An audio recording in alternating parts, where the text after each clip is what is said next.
Hello and welcome to Rights and Recourse, a program that tackles issues affecting your rights and matters of legal recourse. My name is Dumila Matez.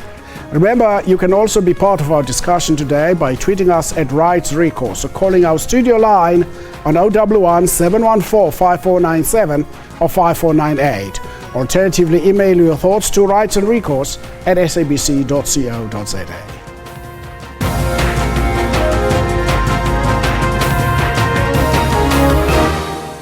A war of words has flared up between the Gauteng Education Department and the Federation of South African School Governing Bodies, which represents mainly Afrikaans public schools. This is a result of the department's intention to convert single medium schools to parallel medium schools to accommodate thousands of mainly black learners seeking spaces in the province's schools. The Federation took the matter to the Johannesburg High Court, which ruled in the Federation's favor, but the department won't take it lying down.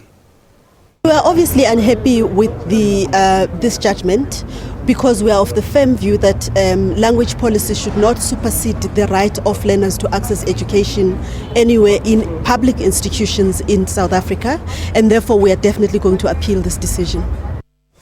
To help us unpack this issue, let's welcome in the studio Mr. Edward Musue, Deputy Director General for Curriculum from the Gauteng Department of Education. And at our Bloemfontein studio, we're also joined by Mr. Paul Kolditz, Chief Executive from the Federation of School Governing Bodies. Gentlemen, good afternoon and welcome to Rights and Recourse. Thank you very much and thanks for inviting us. First of all, let me find out. Good afternoon. Good afternoon, Mr. Kolditz. Good afternoon to First of all, let me find out from both of you, gentlemen. Without getting to the merits of the court ruling, can you give us the story behind this whole issue, this fight between you and the governing body? If I were to indicate from the Gauteng Department's education point of view, we are made to understand from the FETSA's case that the department wants to interfere with the roles and responsibilities of school governing bodies in the admission of learners. And I can confirm that is totally untrue.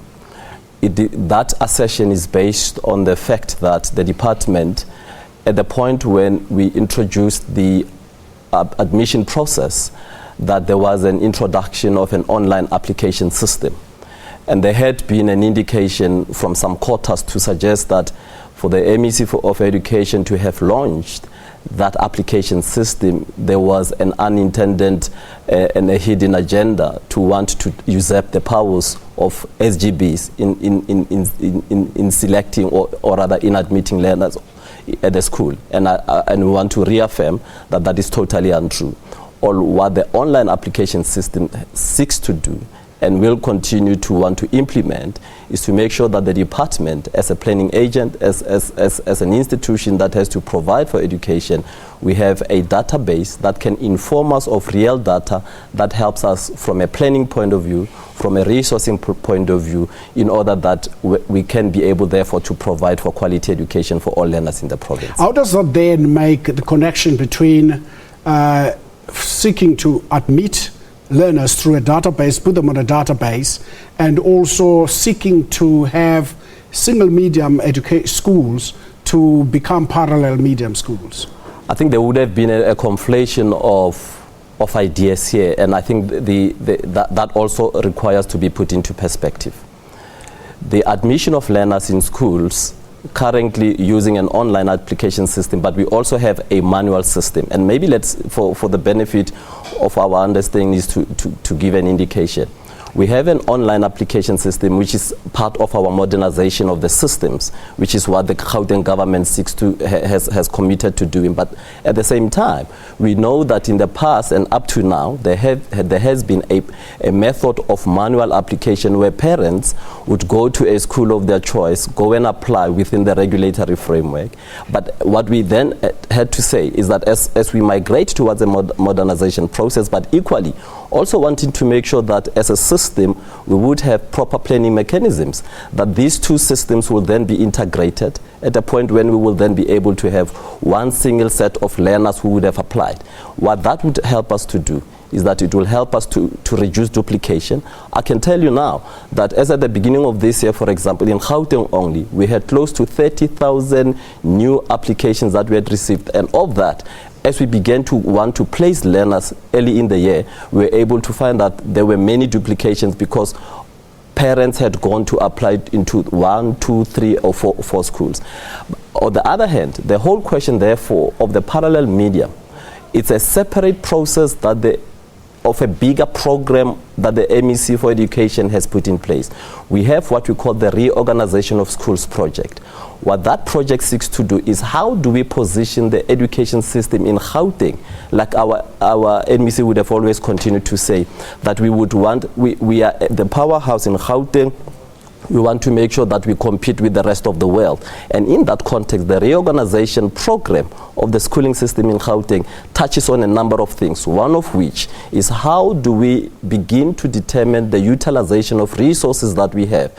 We have found that in some cases, infrastructure utilization would have been minimal, and therefore it is how then do you begin to leverage on optimal utilization when we know that there is continuous inward migration of learners into the province, and how then do you address that? How do you begin to address that you are able to provide for unutilized schools and make sure that you are able to redirect learners in areas where there would be underutilization? For example, you might know that there would be instances where in township schools there may be schools that are standing empty, or there may be schools that are also have a fewer number of learners. I mean, there are schools that are currently sitting with less than 200 learners. And the question with we'll come to that. Yeah. Just want to get a view from Mr. Colditz. Mr. Colditz, what's the problem with having an online application form or system so that you can have a database of how many kids are in our province, how many kids are at school, how many kids still need to be placed at schools, and also, if you may, tell me what's the objection to the changing of single medium education to parallel medium education? Yeah, thank you. Just important correction on what has been said in your introduction, and that is that we represent mainly Afrikaans medium schools. That is not true. The majority of our members would be either single medium English medium schools or parallel medium schools, and a minority of our members would be Afrikaans medium single medium schools. That's just the one correction that I would like to make. The second issue that needs to be addressed is this whole e-platform system, the electronic system for applying for admission to schools in 2016. We don't have a problem with the electronic application process as such. We think that's a step in the correct direction. And I agree with what Edward has said with regard to having access to a digital platform, digital information with regard to optimization of your capacity in the province, etc., etc., etc. But what has happened here is that the e-platform was only introduced during the school holiday without consultation with schools and without taking into consideration the specific language and admission policies of schools. And we were outrightly told that schools' language and admission policies will not be taken into account as criteria. But also the important point about this is the manual system, as it used to operate for the past couple of years, was officially announced by the head of education in the province, as he is obliged to do in terms of the law, on the 26th of February. And suddenly, during the school holiday, we hear rumors of this e-platform being introduced. I again say we don't have a problem with that in principle, provided it operates effectively. And as Edward would be able to tell you much better than I do, this e-platform system is not working.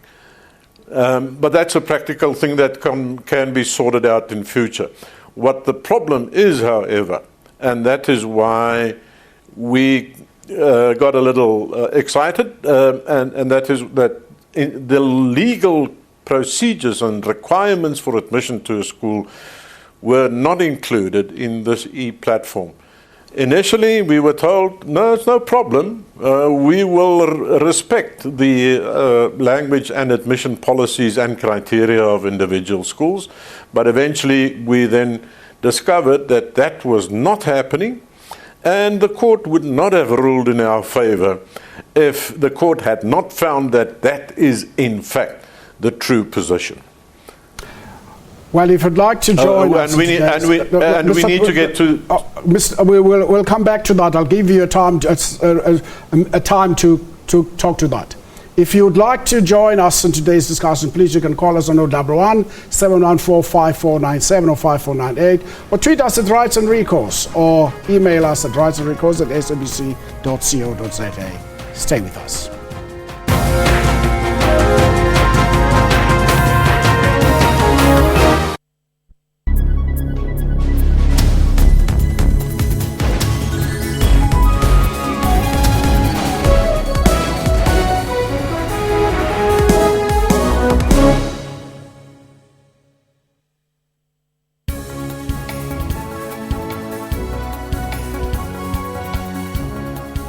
Engulfed in crises. That's how the United Front sees South Africa. This South Africa is not one of our dreams. It is not the country we deserve and demand. This South Africa is not meeting the needs of its young people. Well, President Jacob Zuma said Eskom's woes are a challenge but not a crisis. We have a plan to deal with the matter, and it's a good plan. When we can say we have a crisis, now we have a challenge and we've got a solution. That's Business News, weekdays at 6 p.m. on SABC News. Didier Drogba, a footballer from Ivory Coast, was named as the third most influential celebrity in Africa. Where I saw him display, he's a very nice player. He always make an impact. Drogba donated his $5 million endorsement fee to the construction of a hospital in Abidjan. Well, there are some lesser-known football stars in the continent that you haven't met. Really? And are deserving of more attention. I think we will do better. The Journal, every Saturday at 1:30 on SABC News.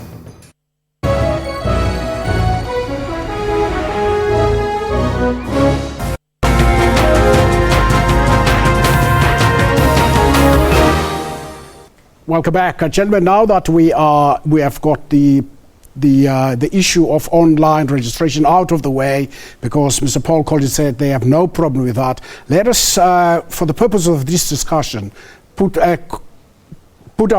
discuss the issue of parallel medium education versus single medium education. Mr. Paul Collins, you are going to tell us your views on these two systems. Yeah, well, the law makes provision for three different types of systems. One is single medium, whether it's Afrikaans, English, or whatever language. The second is dual medium, where two languages are used in the same class. And the third is parallel medium, where you have two different classes where tuition takes place in two different languages. We don't have a problem with any particular system in principle.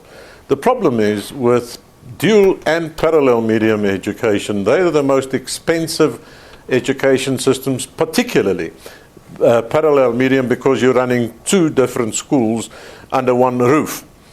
The new dispensation since 1998, as far as funding of schools is concerned, and as far as post-provisioning, teacher provisioning to schools is concerned, does not make provision for parallel medium schools. So you fund it as if all schools in the country are single medium schools, and post-provisioning, only a very small weighting is provided for parallel medium. It amounts to 1.1 teachers for two classes. Now, 0.1 teacher cannot teach. So if you want to make a success of parallel or dual medium schools, it must be funded by parents. Obviously, it can work very successfully where you have rich parents, where you have a rich community, where you have a community that has the necessary resources to support this, because the state does not. Now, it's unfair for an MEC or for a provincial Department of Education to force schools to take on that financial and teacher provisioning obligation when the state does not want to do that and wants to force schools to take on that obligation of teaching in more than one language as a language of learning and teaching. The ideal would obviously be to teach learners in as many languages as possible, even more than 3. But the point that everybody misses in this country is that the state does not fund that, and the state also does not provide the teachers. Let's hear from the state. Let's hear from the state. How are they going to do this? How they hope to do this, Mr. Msuwe? Let me confirm a number of things that to which Paul has raised. The first one is on the basis of consultation. I do not think that there's anywhere when within the reorganization of schools concept and proposal that the MEC for Education in Gauteng has put forward, where he had suggested that he would not consult. In fact, he has gone on record on a number of occasions to say he will consult to the last sweat, to last drop of his sweat. And I think that's the extent to which we understand the complexities of matters. But secondly, I think this whole debate raises an important matter of the extent to which we, as a system, we have to have all our languages share or rather benefit from the parity of esteem. And I think that's an important one. The third thing that I think we want to confirm is that we recognize and we affirm the importance of all languages. And it is in that context that I think I want to put that as a matter on the table. And perhaps to further clarify this whole concept of the case that FETSAS would have taken the Gauteng Department of Education to court on, which is a matter that we're dealing with, it is that, firstly, in Gauteng, you know, we have a whole lot of inward migration of learners. 2, we also then know that we have, as a result of the inward migration of learners, we begin to struggle with infrastructure on the one hand, and therefore utilization of resources that we have is what models and mechanisms would you therefore seek to check to ensure that we are able to provide for that. The case in point about the parallel medium, therefore, that has been raised, is being raised in the context that it had been said that the department had found about 124 Africans single medium schools. But I can say, if you were to read our report on the reorganization of schools, you do find that, in fact, we had picked up that there are 303 schools in the province that fall in this category. But as we then begin to discern these schools in terms of the different elements, you there would come to 124. I were to further say, if you were then to look at even the numbers that are given, clearly there are other elements that one would have to be looking at. And among those would be, is there capacity in a particular school to even begin to accept the additional number of learners? And you might find that, as a matter of fact, there is no additional capacity that a school has, and therefore what do? You can't begin to overcrowd a school like that. I just want to ask this question of Paul. Paul, you said the department or the government does not provide additional teachers, and you say the system is expensive and the department does not provide additional teachers. Surely the department has the budget for additional teachers. Well, they don't have it. They don't have the system in terms of which they can do it, because teacher provisioning takes place in accordance with an outdated model called the Morkel model, developed many years ago. And Edward and everybody in the Gauteng Department of Education is bound by that model, because that's the legal framework within which they must provide teachers. So they can promise you that we'll give you extra teachers, but that promise would be an unlawful promise, because that would be outside of that particular framework. That's the one point. The other point is the fact that in this country, with its 11 languages, government, the funding model, norms and standards for school funding, does not make provision for funding of additional languages of learning and teaching. It funds schools, that particular model, and Edward cannot deviate from that model. it funds schools on the basis that they're all single medium. Just one correction about what Edward has said. Edward, please read the report by the MEC in last week's City Press, last Sunday's City Press, where he categorically stated that he will not hesitate to go to the Constitutional Court to force these schools to become, well, there he used the term dual medium, not parallel medium. But those are the threats that your MEC has uttered in... Be that as it may, Paul, you yourself is quoted in the City Press of last week Sunday as saying, I quote, only the school governing bodies may determine the admission and language policies of public schools in South Africa, and this should be done without unfairly discriminating against anyone. Are you therefore satisfied that Afrikaans or single medium schools does not discriminate against others? Absolutely. Absolutely. I'm absolutely satisfied. Many Afrikaans single medium schools in this country are our members. And I would be extremely surprised, and I challenge anyone, to go to any of these schools and to bring us proof of the fact that it's either racially discriminatory or anything of that kind. In fact, former white Afrikaans medium schools would welcome and would do everything in their power to get black learners, genetically black learners into their schools, and they do that very successfully. Another thing that I would like to say is that you will find when you go to these schools that they are the most diverse schools in the country in terms of their racial composition. But Paul, the information that I got from my research is that you've got a whole lot of people of Afrikaans descent, like the AfriForum, like many other Afrikaans cultural organizations that are behind you with this issue. Are you then satisfied that these kids who are not Afrikaans, if they are accepted in schools, they'll have to be taught in Afrikaans? Well, the point is, if they qualify, and if they want to be taught in Afrikaans, they will be taught in Afrikaans. What if they don't want to? Well, then they have to go to another school. If that school's language policy is language of learning and teaching in Afrikaans or English or whatever, the same applies. On the other hand, that if you have a single medium, English medium schools and Afrikaans teachers, Afrikaans learners would want to go there, they cannot, because the school does not offer that language of learning and teaching. Okay, Paul, So we'll come back to that. We'll come back to that. Both shoes. We'll come back to that. If you'd like to join us in today's discussion, you can please call us on 011-714-5497 or 5498, tweet us at Recourse, or email us at rightsandrecourse@sabc.co.za. Mr. Edward Musua will be responding to what Paul has been saying after the break.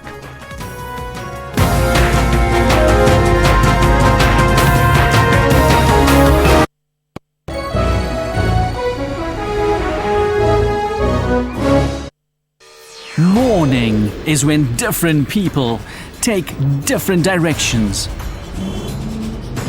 to different places for different reasons to do different things.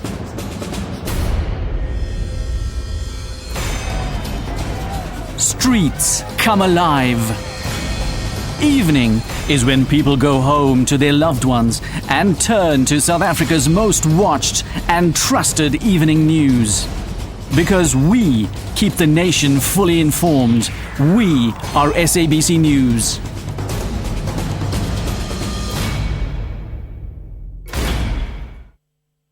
SABC News seeks to be the biggest, the most extensive and diverse news organization on the continent.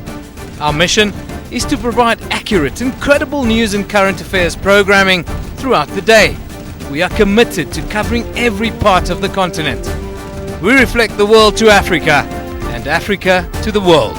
SABC News, Africa's news leader. Now available throughout the continent.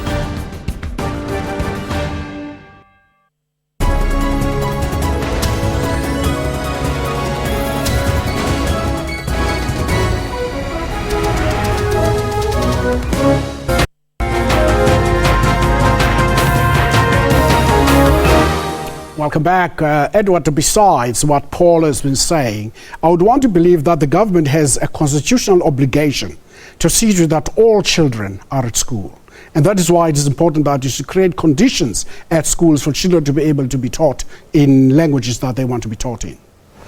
Absolutely, and I think that the last point that Paul made reference to begins to bring us to the point of the language in education policy, which was promulgated already in 1997. That policy, over and above providing for governing bodies to also have an opportunity to develop language policies of their schools, it also places rights and responsibilities on schools as much as it does place rights and responsibilities on side of the department to determine, to get to understanding a little more about the provisions of the languages that learners would want to be taught in at schools. And I think it's an important matter because it also brings back to the table the whole innovative mechanisms that we have put on the table in respect of an e-application and so on. Let me give you an example. If a learner who stays within a feeder zone of a particular school, and a parent of that learner decides that they will go to apply for their admission at that particular school, what is required is that that school must, without first having determined whether that learner, at the point of application, it must receive an application because that child would be coming within a feeder zone. After application, the school governing body must then go determine who of the learners who are on the list are then admitted. And ordinarily what we have as a practice in Gauteng, for example, is that you will then find learners going on waiting list A and waiting list B. Waiting list A suggesting that you are within the feeder zone, 2, that the school at which you have applied would be within the radius of. I'm sorry to interrupt you. Let us just take this call from Tswaki in Gauteng. Tswaki, good afternoon and welcome to Rights and Recourse. Hello, Tswaki. Hello, how are you? Fine, thanks. How are you? I'm good, thank you. I want to ask a question. Yes, go ahead.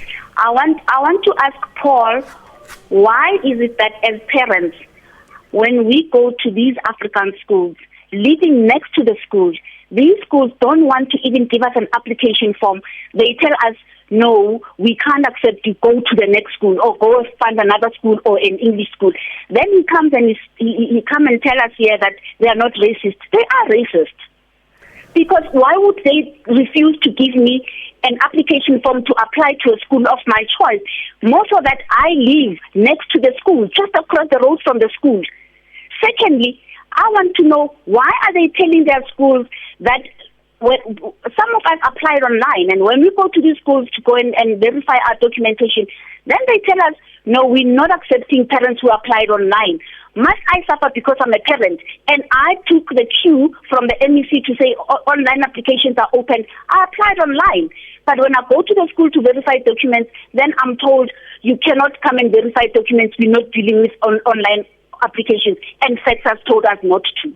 Thank you, Tswaki. Let's find a response from Paul. Paul, do you want to respond to that? Well, let me start with the online application first of all, and that is that the online application, as I have said, was a huge failure. It didn't work. And that's why we advised our members to use... Probably answer to the question of the fact that the African schools doesn't want to accept a black child and say they must go to an English school. Let's confine ourselves to that. Yeah, okay.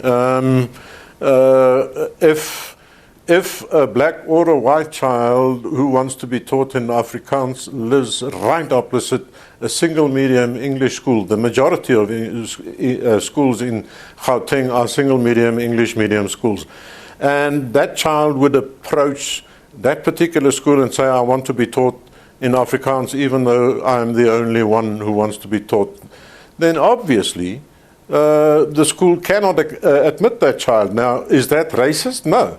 That is simply the right of the school in terms of the language and education policy that Edward has referred to also determine the language policy of that particular school. That is also in terms of Section 29 of the Constitution. We have certainly far too little schools in Gauteng. I think, Paul, to use the Constitution is ingenuous on your side. The Constitution says very clearly, where practicable, government will do that. Where practicable, very clearly. Yes, absolutely. Absolutely, and the practicality of it is spelled out in the language and education policy. And that is where 40 learners in a primary school require education in a particular language and 35 in the secondary school, then it is practicably possible to offer language in that particular school. Now, what do you do if you have a single medium Afrikaans school or English medium school for that matter, initially built to accommodate 750 learners? It already accommodates 1,500, 1,600, up to 1,800 learners. And one learner comes there, or 10 or 20, and they want tuition in either English or Afrikaans. How do you accommodate them without support from the state in terms of funding and in terms of provisioning of teachers? Let us give Edward an opportunity to respond on that particular. It's the second time that you talk about financial support from the state. Edward. I think it's an important matter, and I would want to respond to the whole question that Paul is raising on the model that is being used for provisioning, because the state has the responsibility to provide, and we'll speak to that. But responding to the call, and I think the caller had made a point, our regulations are clear. When a parent takes their child or applies, or let me put it this way, when a parent lives within a feeder area of a school, that parent... let's make an example. For instance, if I live in Linden, where there's Linden High School, Hoërskool Linden, and Hoërskool Randburg. And you say your house is just a block away from one of those schools. You would elect that I would want to get my child enrolled at this particular school. You are entitled as a parent, and the regulations provide for that you will take your application form, submit it to a school, and the school must then place you. And because you are within a feeder zone, as a matter of fact, the school must place you on an A waiting list, because it suggests that you are within a feeder zone. You may also you would go on an A waiting list when you also have a sibling at a particular school. You could also, the school is also obliged to also put you on a waiting list when your work area is also within the school. So on all of those are the regulatory frameworks that we're operating within. And we had found that in instances there are people, like the caller would have said, that there may be instances where schools do not provide, and that is totally incorrect. Paul, I just want to bring something to your attention. If I'm not mistaken, the court made it unlawful for governing bodies to use language policies in an indirect manner to prevent large numbers of black learners to enroll at a school. Yes, and we're quite happy with that, and we agree with that, and we won't allow our member schools to do that. This is not about race at all.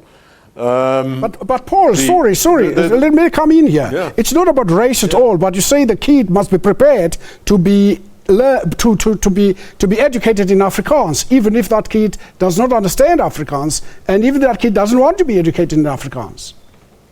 Well, if he wants to be admitted to that particular school, yes. Where Afrikaans or English or Zulu or whatever is the language of learning and teaching in that particular school. The problem is that there aren't enough schools to accommodate learners in Gauteng schools. Now you have schools, both English and Afrikaans, single medium schools, bursting out of their seams, trying to accommodate everybody. Now, if you have, I'm asking you again, if you have 1,500 school learners in a school built for 750 children initially, and all Afrikaans medium, or on the other hand, all English medium, and 1 or 10 or 20 learners pitch up there and they want to be taught in a language of their choice, which is not the language of learning and teaching in that particular school, how do you accommodate them without any support from the state? Paul, we'll come to that. We'll come to that, Edward. Let us take this call from Mr. Naidu in KwaZulu-Natal. Mr. Naidu, good afternoon and welcome to Rights and Recourse. Good afternoon to you, sir. Yes, sir. What's your question? Sir, I have a very burning question to ask both Edward and Paul. I think we're missing the entire point here, that the benchmark of learners at grade 12 level is based on examinations. Now, why is it the examination paper, history, geography, physical science, that all the subjects are printed or based on either Afrikaans or it's in English? Now, in KZN, the isiZulu students have to read the history paper in English and translate, do code switching of the word in Zulu, and then revert back to answer in English. Their mother tongue is isiZulu. They started off from grade R up to metric. They are doing isiZulu. They're doing English as a second language. But the papers that are set in history, accounting, all of them are either in Afrikaans or in English. Thank you, Mr. Naidoo. Thank you very much. You bring in a rather important point here, which we dealt with a couple of months ago on this program around mother tongue education. But probably you want to respond to some of the things Paul was saying and some of the things Mr. Naidoo is saying. Indeed. I do think that it's important to confirm, and maybe let me deal with the issues that Mr. Naidoo raises. Mr.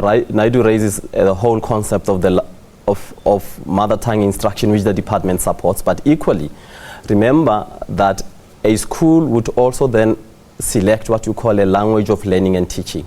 And in the current context, whereas we may not have or Zulu as a language of instruction up to grade 12, you might know that the Minister of Basic Education and Council of Education Ministers have actually now begun a program that speaks to the incremental implementation of African languages. And that is exactly the point, to want to ensure that there would be provision of teaching an additional African language across the system for the grades where this might not have been happening. And that would be the first point. And I do take a point that currently you would only find exam papers either set in English or Afrikaans for content subjects, other than when they are in languages themselves.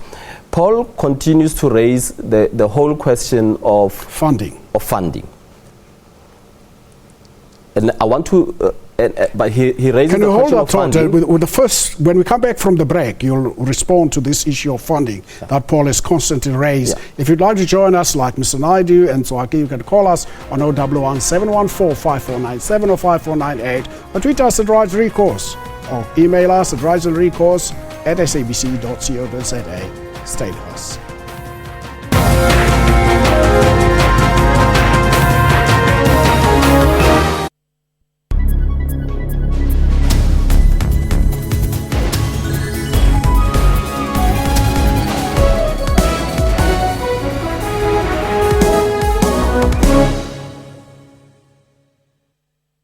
Information-hungry viewers stay with SABC News, as issues on the West are different from issues on the East or here in Johannesburg. So it is not surprising that people who follow the news know that there are two things for sure: that anything can happen, and SABC News will tell you when it does. Because we keep the nation fully informed. We are SABC News.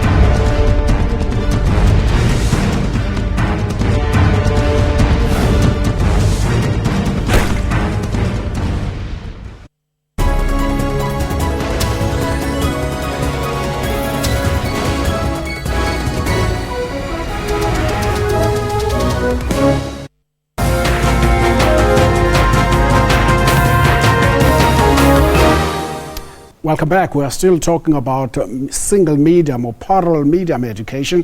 And Mr. Musue, you're still trying to respond to Paul's issue on funding. Absolutely. I just want to make it clear that if you were to consider the language in education policy, for example, before we were to explain the funding issue, the language in education policy continues to say, should there have been at least 40 learners who would have applied to a school that may not be offering, or maybe the language of learning and teaching may not be provided for that group of learners, the head of department would then have to, it suggests that there is a class that can therefore form, and as a result that the state must then kick in and make the necessary provision. And I think that is very clear. Where it is demonstrated and where it is in place, the department will be. But clearly Paul has also mentioned that it is the Merkel model of resource allocation that is in question. But that is a model that is currently available, and that is a model that is being used across the system.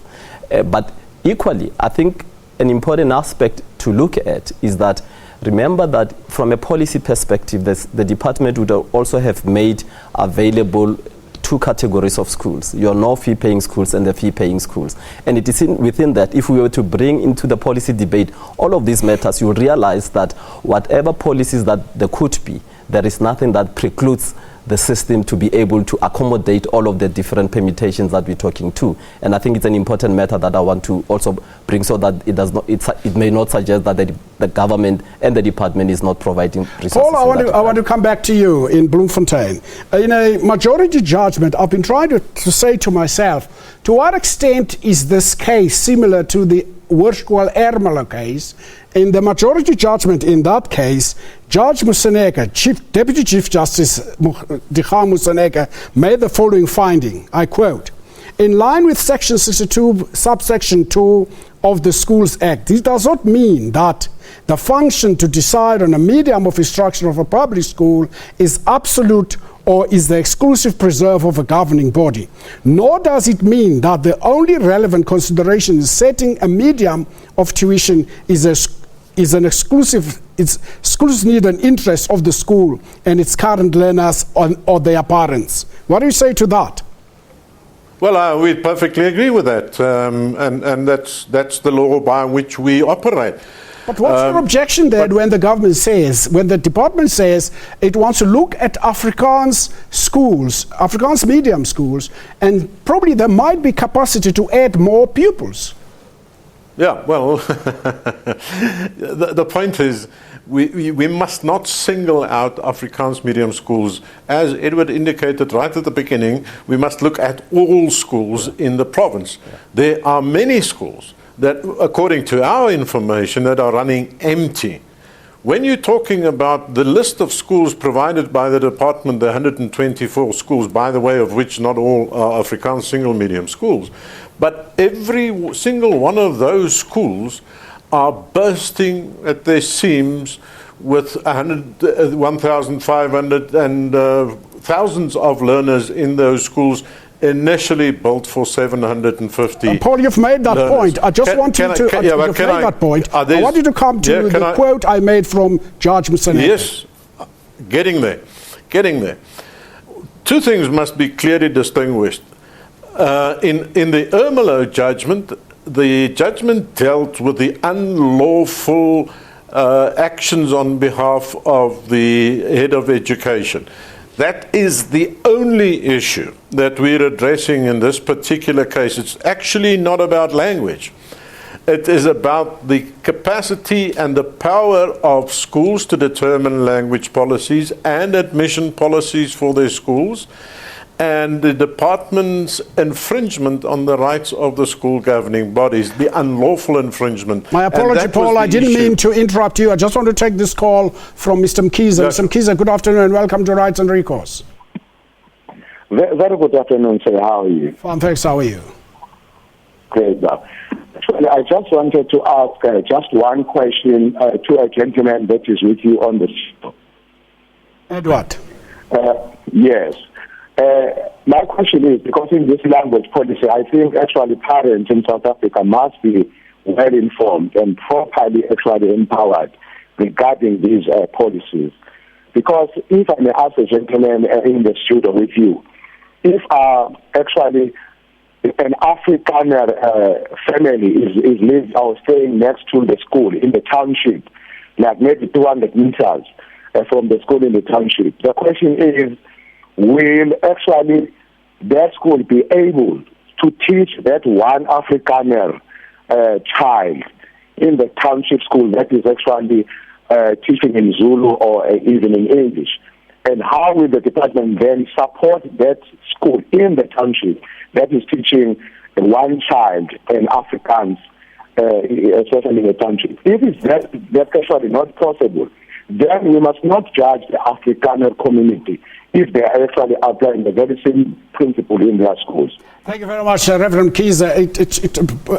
Edward, it can, what Reverend Kiza is saying, it can happen that an Afrikaans child is in a farm school that is owned by his or her father, and then there's a school for black kids. Can that kid be taught at that school? I think that's what the Reverend Kiza is saying. Because you'll never find an Afrikaans family in the township. Yeah, absolutely. But if you were to look at that, it goes back to the whole question that I was talking about in the context of the language in education policy, also within the context of our admission processes, that should it be that there are a significant number of learners that would have applied at a school, you would then be in a position to actually begin to provide. And I think it has given a number that if it's for grades 1 to 6 or grades 1 to 7, you're looking at a class of 40 learners. If it is from grades 8 to 12, you're looking at a minimum number of 35 learners. And that's an indication of the minimum thresholds that have been put in terms of the extent to which we'll then be able to introduce a language of learning and teaching that is being provided for the learners in that particular community. I also want to refute this particular matter so that it is seen that in this debate that I don't think the debate is about targeting Afrikaans schools. Because if it were to be, it would be completely inaccurate and misplaced.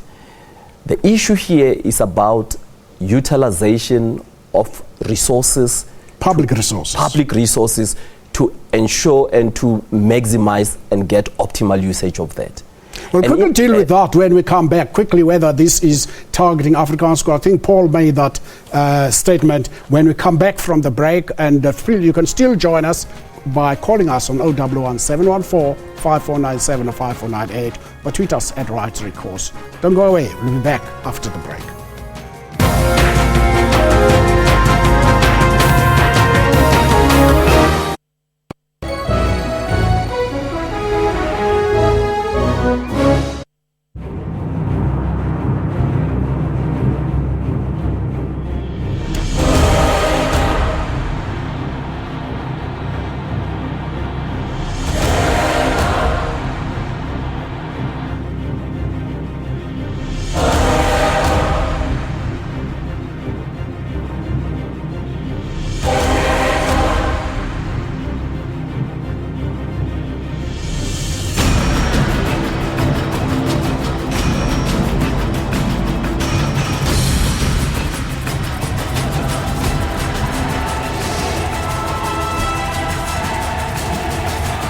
Catch all these and more every day on Sports Live at 8:30 p.m.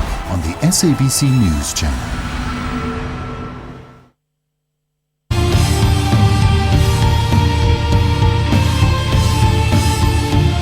Welcome to Network, a technology news program that also discusses what's trending in social media in and around Africa. MTN has launched its new movie and television streaming service, Front Row. If it's trending, we will find it. That's Network with me, Spumelele Zondi, every Sunday at 7:30 p.m. only on the SABC News Channel.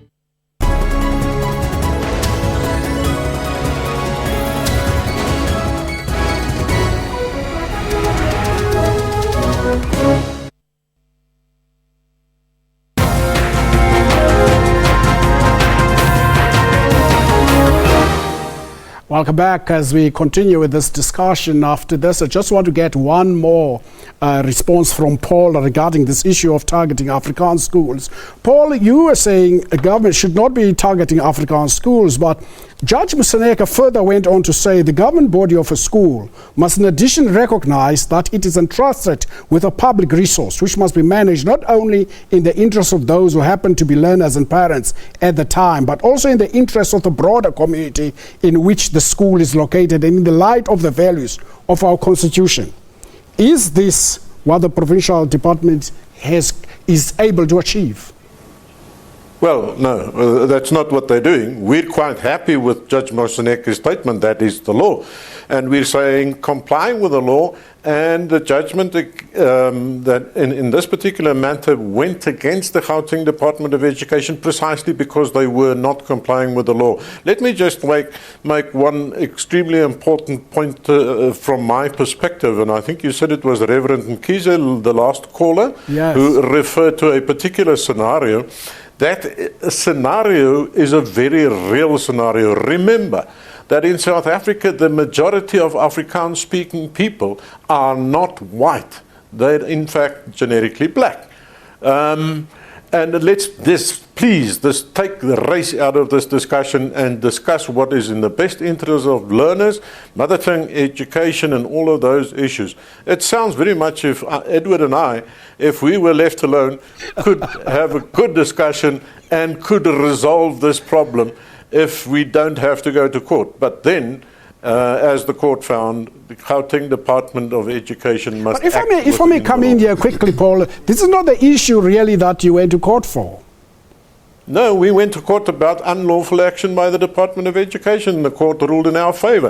It had nothing to do with language as such, with the merits or demerits of learning and teaching in mother tongue or in dual or parallel medium or whatever medium of instruction. This concerned complying with what we know as the principle of legality, and that is that officials and school governing bodies can only do and perform those functions and execute those powers that the law accords to them. But in actual fact, Paul, this is exactly what you wanted to achieve. You anticipated that this is where the department is going, and also the school governing act. They didn't, and we didn't anticipate that. They expressly stated so. No, I don't want to talk on behalf of the department. Edward is here to talk on behalf. I think it's important that we must clear, because Paul is a good friend of ours, and I think Paul must also accept that they jumped the gun. They jumped the gun on the basis of contradicting information which is not official position of the department, and they went to court on it.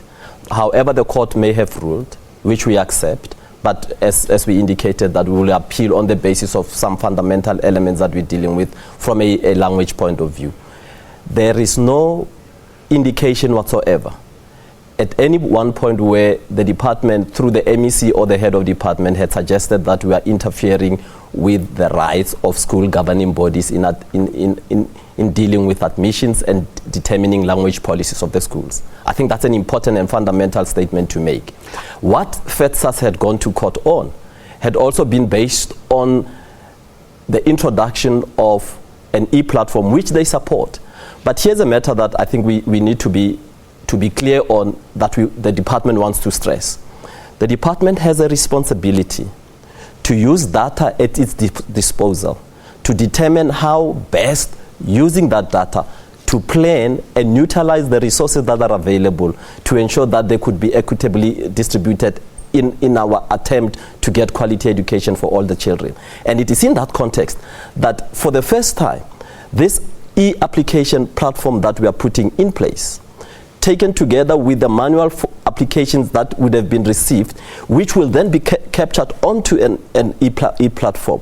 They will give the system for the first time a consolidated database of information that tells us the applications that have been received, where the languages that people would have been wanting to be taught in, and therefore in that context the system would further be able to plan and provide for education. Paul, let me go back to something you said earlier, that if you and Edward were to be left alone, you'll reach a consensus of this matter. Can we reach consensus? Because surely it cannot happen that one language group wants to hog schools to itself when there are thousands of school children there who have no schools.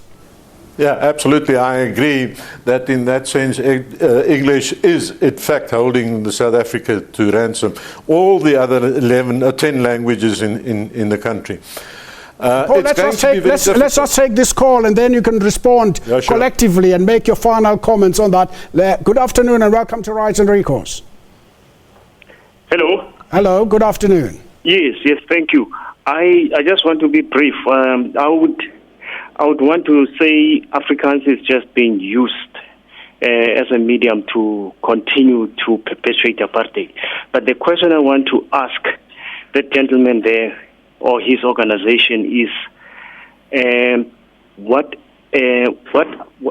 initiative are they consciously making to demonstrate willingness to integrate or transform education in South Africa? Thank you very much. That is what is their agenda of building non-racialism? Thank you very much, Suha. Paul, can you respond to that in a few minutes, in a few seconds? Yeah, we've been in existence since 1993, and we've continuously and strenuously worked towards building a better education system that would provide quality education for every child in the school, but we don't have the resources that government has. I can carry on for hours if I were given the opportunity. Can you just tell us what is going to happen? What is going to happen next? Are you going to go to court? Are you going to seek to talk to the government so that the government doesn't appeal this, so that you can come to an amicable solution? Because we need a solution. Well, yeah, the solution is going to be a very difficult one to craft out because of the funding and teacher provisioning provisions in the law and many other aspects that Edward knows as well as I do. It's going to be long and hard discussions.